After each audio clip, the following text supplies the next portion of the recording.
सलमान अकरम राजा साहब ने एक बात की है जिसमें उम्मीद है पाकिस्तान तरीके इंसाफ के लोगों के लिए। सलमान अकरम राजा साहब ने कहा जी इमरान खान साहब 2 हफ्तों में बाहर भी आ सकते हैं। उन्होंने ये स्टेटमेंट कैसे दिया ये मैं आपके सामने रख देता हूं। इमरान खान की रिहाई के बिल्कुल इम्कानात हैं, उनके खिलाफ मुकदमात में कुछ भी नहीं। एक अलकादर केस में सजा है जिसके खिलाफ अगले हफ्ते अपील लग रही है और 9 मई के 8 केसेस के अलावा और कोई केस नहीं है। अगर आइन और कानून के मुताबिक मामला चले तो 2 हफ्तों में मामला तय हो सकते हैं, ये सलमान अकरम राजा साहब ने कहा। देखिए असल में अगर इमरान खान साहब को आज़ाद होना था ना कानून और आइन के मुताबिक, तो गुज़िश्ता साल अगस्त में उनको आज़ाद हो जाना चाहिए था, क्योंकि इतना ही आप रगेड़ सकते हैं मामलात को, इतना ही आप खींच सकते हैं मामलात को। अव्वल तो इमरान खान साहब को इन केसेस में अंदर नहीं होना चाहिए था, लेकिन जब अंदर कर दिया तो इतना ही टाइम लगना चाहिए था और उनको बाहर आ जाना चाहिए था। लेकिन आइन और कानून के मुताबिक तो मामलात चल नहीं रहे, अदालतों को पूरी तरह से कंट्रोल कर लिया गया है। तो ऐसी सूरत में इमरान खान साहब के बाहर आने की उम्मीद आप सिर्फ इसी बुनियाद पे ही कर सकते हैं ना, जो सलमान अकरम राजा साहब कह रहे हैं कि जनाब इमरान खान साहब इस सूरत में बाहर आ सकते हैं कि आइन और कानून के मुताबिक मामला चलें। तो वो तो पाकिस्तान में नहीं चल रहे। एक बहुत बड़ा टेस्ट केस है इस वक्त जो सुप्रीम कोर्ट ऑफ पाकिस्तान में चल रहा है इस्लामाबाद में। सुप्रीम कोर्ट 9 मई का जो मुख्तसर फैसला है वो इसी हफ्ते सुनाएगी। अच्छा, इसमें उम्मीद ये है कि शायद सुप्रीम कोर्ट 9 मई वाले दिन ये फैसला सुनाए, यानी 9 मई की बिल्कुल आमद है और 9 मई आ जाएगा। 9 मई को 2 साल मुकम्मल हो जाएंगे। तो इस 9 मई के ऊपर एक पूरी पॉलिटिकल पार्टी को तबाह बर्बाद किया गया। लगभग कोई 20,000 से ज्यादा लोगों को जेलों में भरा गया, कोई 35-36 हज़ार लोगों के ऊपर मुकदमात दर्ज किए गए, 1 लाख से ज्यादा छापे मारे गए, लोगों की चादर और चारदीवारी का तकद्दुस पामाल किया गया। खवातीन के ऊपर हमने बदतरीन तशद्दुद होते हुए देखा, लोगों के घरों को तोड़ दिया गया, लोगों के कारोबार बंद कर दिए गए, लोगों की फैक्ट्रियां बंद कर दी गई, लोगों को उनकी जायदाद से महरूम कर दिया गया, लोगों को जबरी तौर पे लापता किया गया, मिलिट्री कोर्ट के अंदर मुकदमात चलाए गए, लोग अपने माँ बाप के जनाजों में शरीक नहीं हो सके, लोगों के बच्चे जो है वो बिलखते हुए हमने देखे। खवातीन के ऊपर पहली मरतबा पाकिस्तान की तारीख में हमने टॉर्चर के बदतरीन मनाजिर देखे, उनको सड़कों पर घसीटा गया। ये सारा कुछ हमने पाकिस्तान में 9 मई के बाद होते हुए देखा है। हालांकि उससे पहले भी जुल्म और जबर किया जा रहा था। 9 मई से पहले भी हमने देखा और बार बार देखा कि पाकिस्तानियों के ऊपर जुल्म और जबर का बाजार गर्म किया गया था, लेकिन इसके अंदर शिद्दत आती है 9 मई के बाद। अब सुप्रीम कोर्ट ऑफ पाकिस्तान इसका फैसला सुनाएगी, पता चलेगा कि जो सिविलियंस के जो मेन मामला है वो ये है कि क्या सिविलियन का मिलिट्री कोर्ट में ट्रायल हो सकता है या नहीं हो सकता। अब 9 मई का मामला ही मशकूक बनाया गया। पाकिस्तान तहरीक इंसाफ तो ये कहती है कि ये फॉल्स फ्लैग ऑपरेशन था। वो ये कहते हैं जी इमरान खान साहब की गैर कानूनी गिरफ्तारी होती है इस्लामाबाद हाई कोर्ट में, जिसे सुप्रीम कोर्ट बाद में कह देती है कि ये गिरफ्तारी जो है ये गैर कानूनी है। उस गैर कानूनी गिरफ्तारी के बाद लोग निकलते हैं एहतजाज करने के लिए। फिर वो ये कहते हैं कि जनाब उनमें अवाम के अंदर बंदे शामिल किए गए जिन्होंने तोड़ फोड़ और जलाओ घिराव किया और हालात को खराब किया, और ये हालात डेलिबरेटली खराब किए गए ताकि इन खराब हालात को पाकिस्तान तहरीक इंसाफ पर डालकर इस जमात को दीवार के साथ लगाया जा सके। अब ये वो सारी कहानी है जो पाकिस्तान तहरीक इंसाफ कहती है और इसके लिए सबूत भी पेश करती है। हुकूमत को वो एक चैलेंज करते हैं बार बार कि जो असल सीसीटीवी फुटेज है जो मौजूद थी वो सीसीटीवी फुटेज ले आए, लाके वो आप हमारे सामने रख दें। लेकिन हुकूमत की तरजीहात, इस मुल्क में आइन और कानून क्या कहता है, उसकी एक छोटी सी मिसाल मैं आपको देता हूं। मियां अली अशफाक साहब ने एक सनम जावेद साहिबा के केस में इंकशाफ किया है और ये बड़ा हौलनाक इंकशाफ है। पुलिस लेकर जाती है सनम जावेद को टॉर्चर करने के बाद, अगले दिन उनकी मेडिकल रिपोर्ट करवाई जाती है, MLC मेडिकल लीगल जो है वो सर्टिफिकेट हासिल किया जाता है उनका, और इसके लिए मियां मुंशी अस्पताल है लाहौर में बंद रोड पे, वहां से उनका मेडिकल लीगल करवाया गया, क्योंकि बनता भी वही था अस्पताल, वही वाली जुरिस्डिक्शन बनती थी।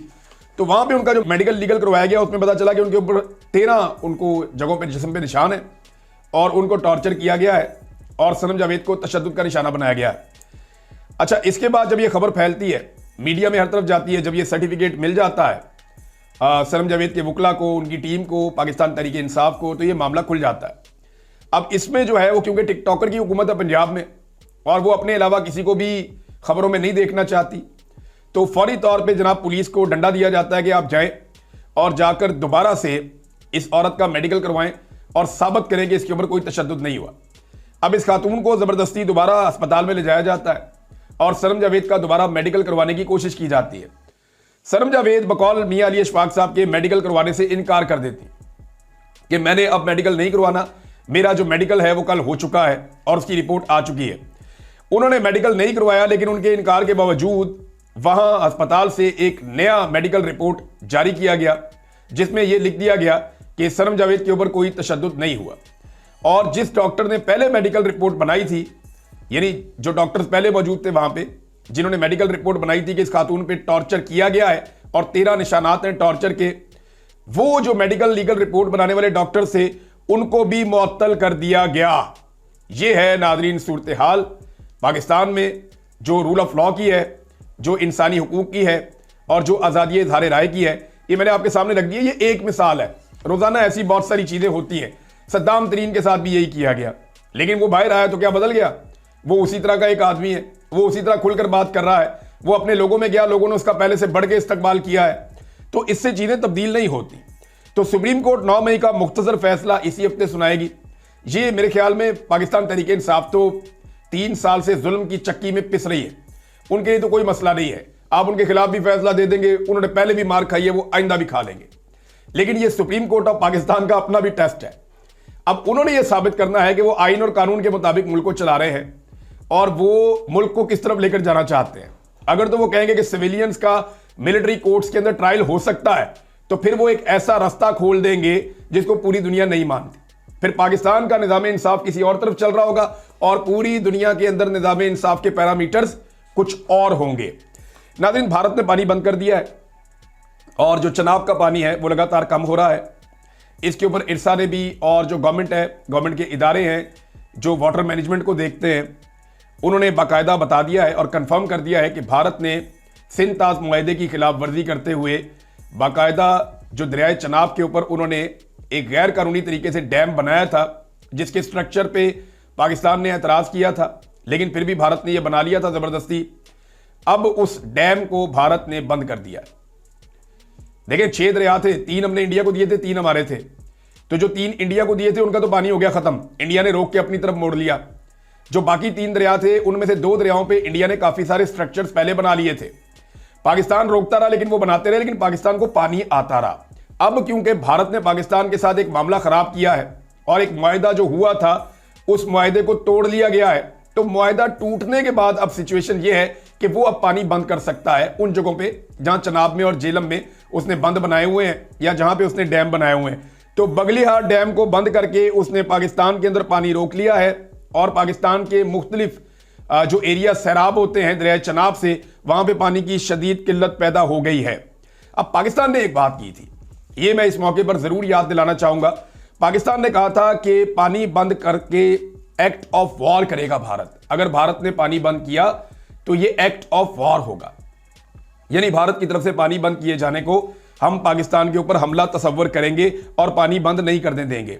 अब भारत ने अमली तौर पर पाकिस्तान का पानी बगलीहाट डैम से बंद कर दिया है। सिंध ताज मुआहदे की खुली खिलाफवर्जी हो चुकी है। अब पाकिस्तान की बारी है कि वो इस अमल, जिसे खुद मौजूदा हुकूमत एक एक्ट ऑफ वॉर या एक जंग करार दे चुकी है, इस पर पाकिस्तान की हुकूमत अब क्या रद्द अमल देती है, यह है अब का सबसे बड़ा सवाल।